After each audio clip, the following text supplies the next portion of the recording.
CM KCR ప్రభుత్వంలో అన్ని వర్గాల ప్రజలకు న్యాయం జరిగిందని, రానున్న రోజుల్లో గిరిజనులకు మరిన్ని సంక్షేమ పథకాలు ప్రభుత్వం అందిస్తుందని ఎమ్మెల్యే రవీందర్ కుమార్ అన్నారు.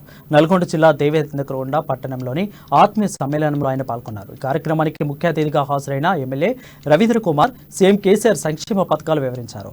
బడుగు బలహీన వర్గాల సంక్షేమం కోసం కేసీఆర్ ప్రభుత్వం కృషి చేస్తుందని తెలిపారు.